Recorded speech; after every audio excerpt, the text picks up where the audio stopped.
नमस्कार विद्यार्थियों, Hindi online classes में आपका स्वागत है।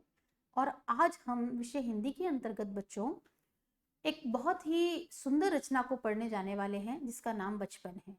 आप सभी जानते हैं बच्चों कि हर बच्चे को अपना बचपन बहुत अच्छा लगता है, क्योंकि वह अपने बचपन में वह जीवन का आनंद लेता है, वह खुश होता है, वो खेलता है, वो कूदता है, अपनी मनचाही बातें पूरी करता है। ठीक है, उसके बचपन में उस पर बहुत सारा क्या कहते हैं ना, जिम्मेदारी भी नहीं आती है। तो वो जो बचपन जो है बच्चों जीवन का बड़ा ही आनंदमय समय है। तो यहाँ लेखिका कृष्णा सोबती, इस पाठ की जो लेखिका है बच्चों कृष्णा सोबती, वे अपने बचपन के बारे में आपके सामने कुछ बता रही हैं और अपनी रुचियों के बारे में, अपने पहनावे के बारे में, अपने खाने पीने के शौक के बारे में, अपने पहनने ओढ़ने के शौक के बारे में, और वे कैसे कहाँ रहती थी, वही बचपन की बातें आपसे साझा कर रही हैं। देखिए बच्चों, आप और हम पढ़ते हैं कृष्णा सोबती के द्वारा लिखा गया चैप्टर बचपन पाठ के बारे में। आपके सामने स्क्रीन पे देखिए, बचपन पाठ में हिंदी की प्रसिद्ध लेखिका, अंडरलाइन कर लें आप भी इस बात को कि बचपन पाठ में आप देखेंगे कि हिंदी की प्रसिद्ध लेखिका कृष्णा सोबती ने अपने बचपन के बारे में बताया है कि वे बचपन में रंग बिरंगे कपड़े पहनती थी। कैसे कपड़े पहनती थी, अंडरलाइन कर ले, रंग बिरंगे। आप भी पहनते हो बच्चों रंग बिरंगे कपड़े, यानी लाल पीले हरे नीले हर तरह के रंग बिरंगे कपड़े पहनती थी। उसे बचपन के फ्रॉकों की बनावट को लेकर सब कुछ याद है।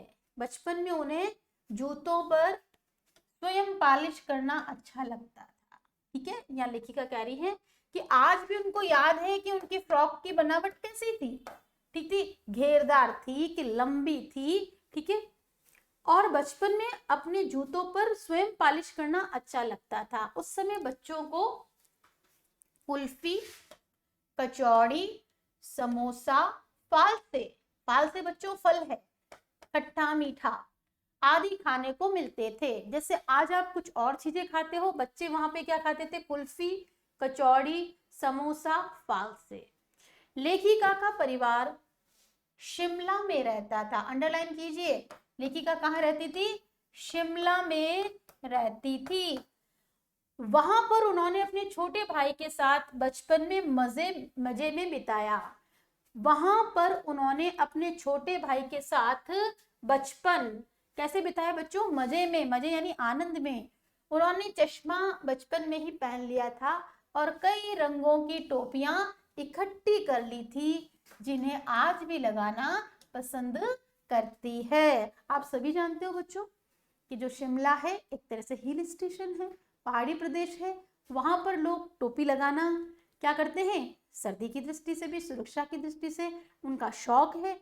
तो लेखिका ने भी वहां क्या किया, बचपन में ही काफी सारी टोपियां इकट्ठी कर ली थी और आज भी वो टोपियां लगानी पसंद करती हैं। देखेंगे, मैं तुम्हें अपने बचपन की ओर ले जाऊंगी। अपने बचपन की ओर कौन लेके जा रही है हमें, लेखिका क्या कहती हैं, मैं तुम्हें अपने बचपन की ओर ले जाऊंगी। मैं तुमसे कुछ इतनी बड़ी हूं कि तुम्हारी दादी भी हो सकती हूँ। आज लेखिका बड़ी हो गई है बच्चों, और उम्र में कैसी हो गई है वो, तुम्हारी दादी भी हो सकती हूँ,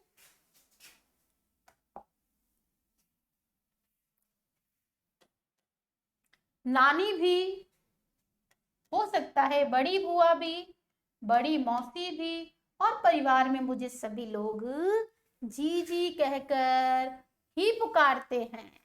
अब घर के लोग भी मुझे क्या कहते हैं बच्चों, लेखिका खुद बता रही है, उनको क्या कहा जाता है, जीजी कहा जाता है। देखेंगे आप, हाँ मैं इन दिनों कुछ बड़ा बड़ा यानी उम्र में सयाना महसूस करने लगी हूँ। सयाना, सयाना यानी बड़ा होना, समझदार होना। इसलिए, शायद इसलिए कि पिछली शताब्दी में पैदा हुई हूँ। यानी आप जिस सेंचुरी में हैं, मैं उस शताब्दी में पैदा ना होकर के, जैसे बच्चों आज क्या चल रहा है अपना 2021, लेखिका कहती है कि नहीं, मैं यहां से नहीं हूं, मैं 2020 से हूं। ठीक है, मेरे पहनने ओढ़ने में भी काफी बदलाव आया है, यानी आज मेरे पहनने ओढ़ने में काफी अंतर आ गया है। पहले मैं रंग बिरंगे कपड़े पहनती रही हूं। ठीक है, देखेंगे आगे आप।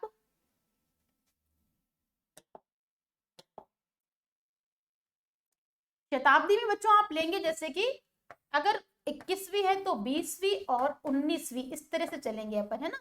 ये तो मैंने जो पहले बता दिया था, वर्ष का ही, एक वर्ष का ही अंतर है, तो हम ये कहेंगे 19, 20 और 21 जैसा अंतर। ठीक है, बात करेंगे आगे। पहले मैं रंग बिरंगे कपड़े पहनती रही हूं। लेखिका ने पहले से ही बोला है कि पहले मैं क्या करती थी, उम्र जब मेरी कम थी तो कम उम्र में मैं क्या करती थी, कम उम्र में मैं रंग बिरंगे कपड़े पहनती थी। और लेखिका ने खुद ने ही बताया है, नीला, जामुनी, ग्रे, काला, चॉकलेटी। अब मन कुछ ऐसा करता है कि सफेद पहनो। देखो बच्चों, सफेद जो है शांति देने वाला रंग है। ठीक है, अब लेखिका जब बड़ी हो गई है, कैसी, जैसे दादी नानी की उम्र की हो गई है, तो कैसा मन करता है सफेद पहनने का, गहरे नहीं हल्के रंग। और मन करता है कि वो गहरे रंग ना पहनकर कैसे रंग पहने, हल्के। मैंने पिछले दशकों में तरह तरह की पोशाकें पहनी हैं। अब पिछले जो दशक गए हैं, 10 वर्षों का जो समय गया है, तो लेखिका कहती है कि दशकों में पहले फ्रॉक, फिर निक्कर, फिर वॉकर, फिर स्कर्ट, फिर लहंगे। अपने बचपन की बातें बता रही है, गरारे, चूड़ीदार और घेरदार कुर्ते। दशक 10 वर्षों का समय, अपन यहां से एक बार हटा देते हैं। हाँ, दशक यानी 10 वर्षों का समय। महसूस करना यानी अनुभव करना। सयाना यानी बड़ा या होशियार महसूस करना। बदलाव कहते हैं बच्चों परिवर्तन को। शताब्दी यानी 100 सालों का समय, 100 सालों का समय। मैंने बताया जैसे 1900, 2000, ठीक है, और 2100, इस तरह से, है ना बच्चों। देखेंगे काफी यानी बहुत। देखेंगे आगे, यह गद्यांश किस पाठ से लिया गया है, नाम लिखिए। बच्चों आप देख रहे हैं आपके सामने स्क्रीन पर अभी नाम आया था, वापस हम इसको दोहरा भी देंगे। यह गद्यांश किस पाठ से लिया गया है, नाम लिखिए। यह गद्यांश कृष्णा सोबती के द्वारा लिखा गया पाठ बचपन से लिया गया है। क्या लिया गया है, बचपन से लिया गया है। लेखिका अब क्या महसूस करने लगी है, लेखिका अब सयाना महसूस करने लगी है, यानी उम्र थोड़ा उनको बड़ी बड़ी लगने लगी है। लेखिका पहले किन रंगों के कपड़े पहनती थी, आप इसको अंडरलाइन कर लेंगे, नीला, जामुनी, ग्रे, काला, चॉकलेटी। ठीक है, बचपन में कुछ फ्रॉक तो मुझे अब तक याद है। हल्की नीली पीली धारी वाला फ्रॉक, गोल कॉलर और बाजू पर भी गोल कफ, एक हल्के गुलाबी रंग का बारीक चुन्नटों वाला घेरदार फ्रॉक, नीचे गुलाबी रंग का फ्रिल, फ्रिल कहते हैं बच्चों झालर को। उन दिनों फ्रॉक के ऊपर की जेब में, देखो फ्रॉक के ऊपर की जेब में क्या होता था, रुमाल और बालों के इतराते रंग बिरंगे रिबन का चलन था। ठीक है ना, बालों में इतराते रंग बिरंगे रिबन। रिबन आप सभी जानते हैं ना बच्चों, रिबन कहते हैं वो लेस टाइप्स, ठीक है ना। और आप देखेंगे लेमन कलर का बड़े प्लेटों वाला गर्म फ्रॉक जिसके नीचे फर टकी थी। यहाँ लेखिका ने बताया है कि उनके कपड़े किस रंग के होते थे, वो फ्रॉक पहना करती थी, कभी कभी गोल कॉलर वाली भी पहनती थी, बाजू पर भी उनके गोल कफ लगते थे, एक हल्के गुलाबी रंग का बारीक चुन्नटों वाला, चुन्नट कहते हैं बच्चों जो घेर आता है उसको कहते हैं, नीचे गुलाबी रंग के फ्रिल, फ्रिल कहते हैं जो नीचे इस तरह से फ्रॉक के लटकाने की, जो लटकाने के लिए जो बनी जाती है ना फ्रिल, उसको फ्रिल कहते हैं। देखेंगे उन दिनों फ्रॉक के ऊपर की जेब में रुमाल और बालों में इतराते रंग बिरंगे रिबन का प्रचलन था, यानी ये फैशन से जुड़ा हुआ था।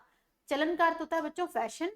लेमन कलर वाले बड़े प्लेटों वाला गर्म फ्रॉक जिसके नीचे फर टंगी थी। बात करते हैं आगे। ये देखो लेखिका बड़ी हो गई हैं, आंखों पे इनके चश्मा बचपन में ही आ गया है।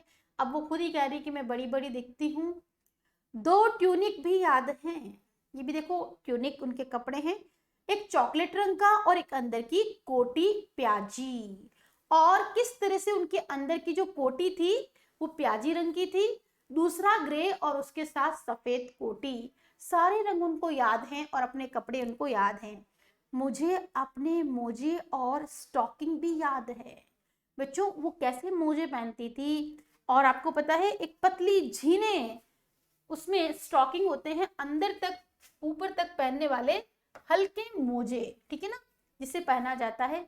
बचपन में हमें अपने मोजे खुद धोने पड़ते थे। देखो अपनी बचपन की बात साझा कर रही है लेखिका कि बचपन में हमें अपने मोजे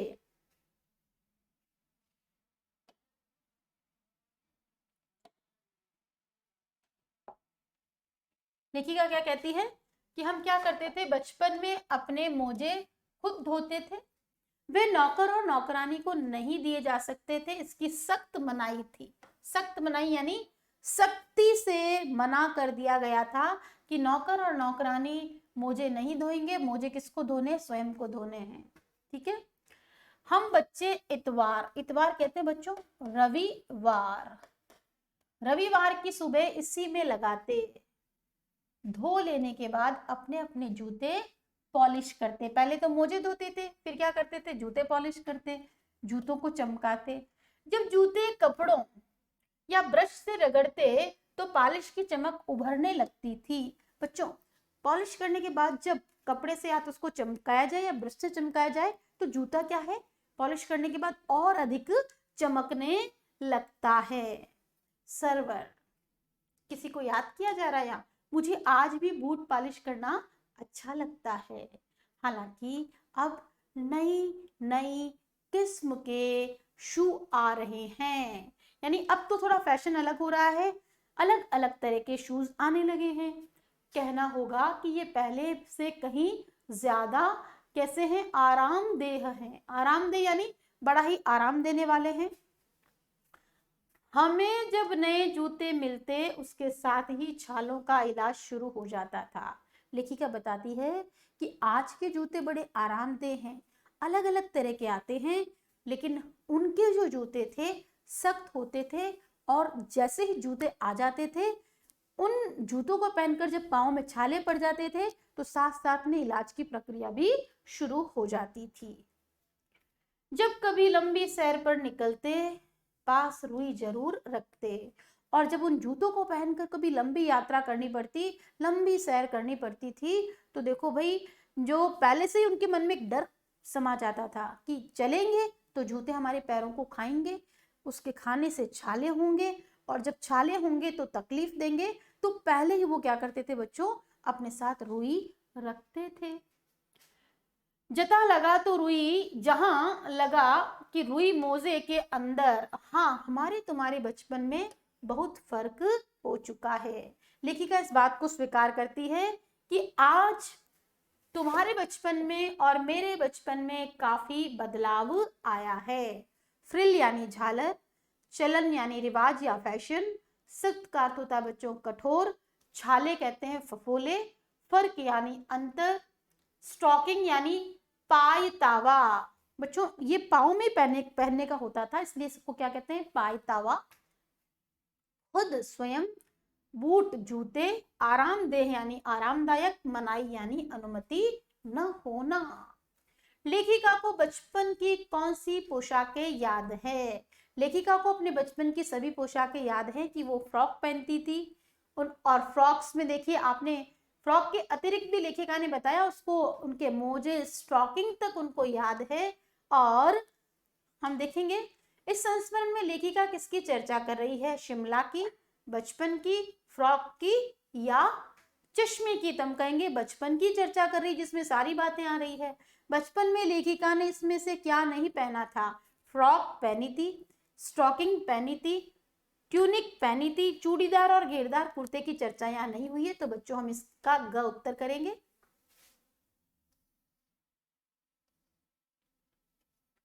हर शनिचर को हमें ऑलिव ऑयल या कैस्टर ऑयल पीना पड़ता था। अंडरलाइन कीजिएगा, ऑलिव ऑयल, कैस्टर ऑयल पीना पड़ता था, ये एक मुश्किल काम था। ये बच्चों देखो किसका तेल है, अरंडी का तेल और जैतून का तेल, ठीक है,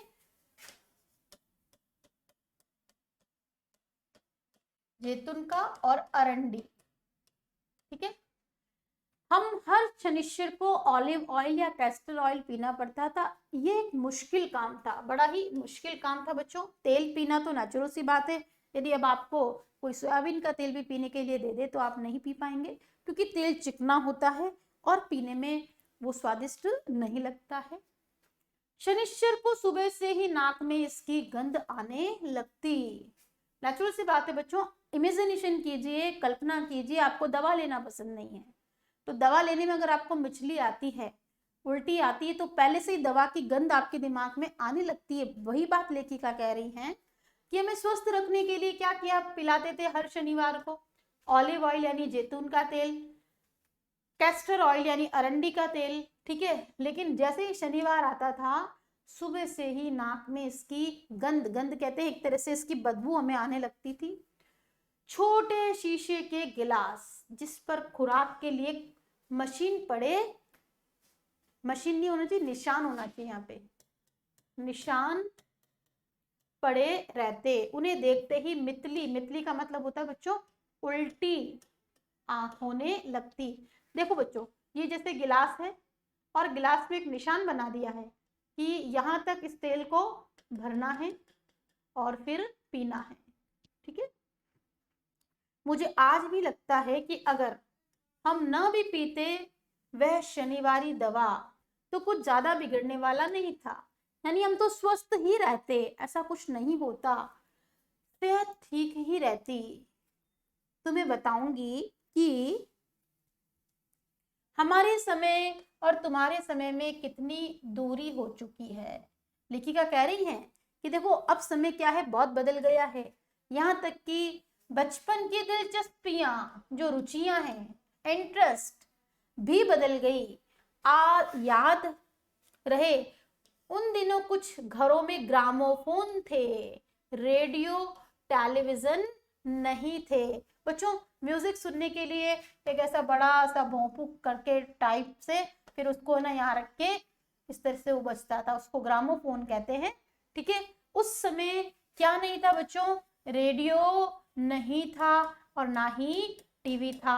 आज आपके पास कितने अति आधुनिक साधन हैं, आप देखते हैं पूरे दिन आपके हाथों में मोबाइल रहता है, ठीक है। उसके बाद आपके घर में टेलीविजन है, टेलीविजन के साथ साथ आपके पास न जाने कितने ऐप प्रोवाइडेड हैं जिससे आप क्या करते हैं, कभी भी कुछ भी देख सकते हैं। लेकिन उस समय लेखिका बता रही है सिर्फ क्या था, ग्रामोफोन था, रेडियो और टेलीविजन नहीं था। बात करेंगे आगे। हमारे बचपन की कुल्फी, लेखिका कहती पहले कुल्फी मिलती थी सिर्फ, अब क्या हो गई है, आइसक्रीम में बदल गई है।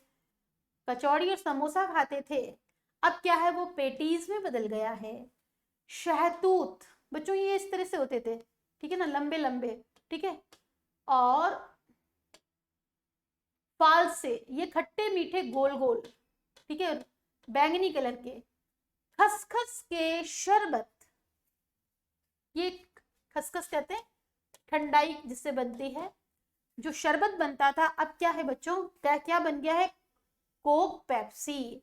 आज आप कोल्ड ड्रिंक्स पीना पसंद करते हैं, पेप्सी पीना पसंद करते हैं, और लेखिका बता रही है कुल्फी तो आइसक्रीम बन गई है, कचौड़ी समोसा पेटीज में बदल गया है, शहतूत फालसे खसखस के जो शरबत है वो कोक और पेप्सी में बदल गए हैं।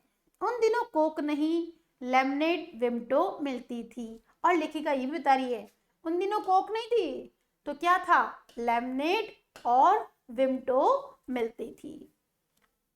शिमला और नई दिल्ली में बड़े हुए बच्चों को वेंगल्स और डेविको रेस्टोरेंट की चॉकलेट और पेस्ट्री मजा देने वाली होती थी। बच्चों, आपको भी आपके आसपास घरों के आपका कोई ना कोई फेवरेट दुकान होगी, कोई ना कोई रेस्टोरेंट होगा जहाँ की चीज आपको बहुत अच्छी लगती होगी, चाहे वो सैंडविच हो, चाहे वो पिज्जा हो, चाहे कोई और भी कोई चीज हो सकती है। तो लेखिका ये कह रही है कि शिमला और नई दिल्ली में बड़े हुए बच्चों, तो वहां के जो बच्चे थे उस समय वेंगर्स और डेविको वहां के रेस्टोरेंट के नाम बताएं बच्चों। वहां की जो चॉकलेट है, पेस्ट्री है, बहुत ही अच्छी लगती थी। हम भाई बहनों की ड्यूटी शिमला मॉल से ब्राउन ब्रेड लाने की थी। भाई बहन क्या लाते थे? शिमला मॉल में जाते, माल की जगह आप इसको मॉल कर लेंगे बच्चों जरा, और ब्राउन ब्रेड लेकर आते थे। हमारा घर मॉल से ज्यादा दूर नहीं था, एक छोटी सी चढ़ाई और गिरजा मैदान पहुंच जाते, वहां से एक उतराई उतरते और मॉल पर कन्फेक्शनरी काउंटर पर तरह तरह की पेस्ट्री और चॉकलेट की खुशबू मन भावनी। हमें हफ्ते में एक बार चॉकलेट खरीदने की छूट थी। सबसे ज्यादा मेरे पास ही चॉकलेट टॉफी का स्टॉक रहता, यानी सबसे ज्यादा इकट्ठी किसके पास हो जाती थी? लेखिका के पास। मैं चॉकलेट लेकर खड़े खड़े कभी नहीं खाती, घर लौट लौट कर साइन बोर्ड पर रख देती और रात के खाने के बिस्तर में लेट कर मजा ले लेकर खाती थी। लेखिका ने कहा कि मैं सारी चीजें तुरंत खा करके खत्म करने में विश्वास नहीं करती थी, मैं तो क्या करती थी, बचा बचा कर उनको मजे के साथ खाती थी। शिमला में काफल भी याद आते हैं। देखिए बच्चों, हमने काफल नहीं देखे हैं, लेकिन यहाँ शिमला वालों के लिए काफल बड़ा ही रुचिकर खाद्य पदार्थ है। उनका टेस्ट कैसा है? खट्टा और मीठा, कुछ एकदम लाल, कुछ गुलाबी, ये उनका रंग है। और कैसे थे? रस भरे। कसमल सोचकर ही मुंह में पानी भर आए। और लेखिका को उसका स्वाद पता है, तो अब लेखिका को वो चीज क्या है, याद आती है? चेस्टनट और गजब। और ये भी बताया है चेस्टनट नट जो है वो गजब की चीज है, आग पर भुने जाते हैं और फिर छिलके उतारकर मुंह में खाए जाते हैं। देखो बचपन की सारी चीजें, काफल, ठीक है, कसमल, चेस्टनट, सारी बातें उनके मुंह में क्या कर रही है? पानी लेकर आती हैं। देखेंगे आप। चने जोर गरम और अनारदाने का चूर्ण। और उनको यह भी याद आता है कि किस तरह से वो चना जोर गरम और अनारदाने का चूर्ण खाती थी। हाँ, चना जोर गरम की पुड़िया जो तब थी वह अब भी नजर आती है, यानी शिमला में वह आज भी क्या है? मिलती है। किसकी पुड़िया? चना जोर गरम। पुराने कागजों से बनाई हुई इस पुड़िया में निरा पूरी तरह से हाथ का कमाल है। यानी वो जब पुड़िया बनाई जाती थी तो बड़ी छोटी सी बनती थी, नीचे से तिरछी लपेटते हुए ऊपर से चौड़ी। आप सभी जानते हैं ना बच्चों, नीचे से तिरछी करके, और आसानी से हथेली तक पहुंच जाए। एक वक्त था जब फिल्म का गाना चना जोर गरम बाबू में लाया मजेदार चना जोर गरम, उन दिनों स्कूल के हर बच्चे को आता था। देखो, बेचने वाला भी चना जोर गरम लेकर आता था और फिल्म में भी ये गाना बड़ा ही मशहूर हुआ, तो बच्चों को वह गाना बड़ा ही याद हो गया। और यहाँ लेखिका ने खुद स्वीकार किया है कि एक वक्त था जब फिल्म का गाना चना जोर गरम बाबू में लाया मजेदार चना जोर गरम, उन दिनों स्कूल के हर बच्चे को याद था। देखेंगे शब्दार्थ। चेस्टनट जिसे कहते हैं शाहबलूत, मन भावनी, मन को अच्छी लगने वाली, सेहत यानी स्वास्थ्य, स्टॉक यानी संग्रह, साइन बोर्ड कहते हैं बच्चों अलमारी को, मुंह में पानी भर आना यानी लालच आना, शनिचर यानी शनिवार, ऑलिव ऑयल यानी जैतून का तेल, कैस्टर ऑयल अरंडी का तेल, गंध यानी बच्चों महक, दिलचस्पियों का अर्थ होता है रुचियां, और मितली आना यानी उल्टी आना। देखेंगे हर शनिवार को लेखिका को क्या पीना पड़ता था? मस्टर्ड ऑयल, कोकोनट ऑयल, घी या ऑलिव ऑयल? हम यहाँ देखेंगे ऑयल, ऑलिव ऑयल। लेखिका को शिमला की क्या लेखिका को शिमला की क्या आती है? लेखिका को शिमला की हर एक बातें याद आती है और खास करके खाने से संबंधित देखेंगे। इसी के साथ बच्चों हमारा आगे का गद्यांश हम अपने नेक्स्ट वीडियो में पढ़ने वाले हैं। तब तक के लिए नमस्कार।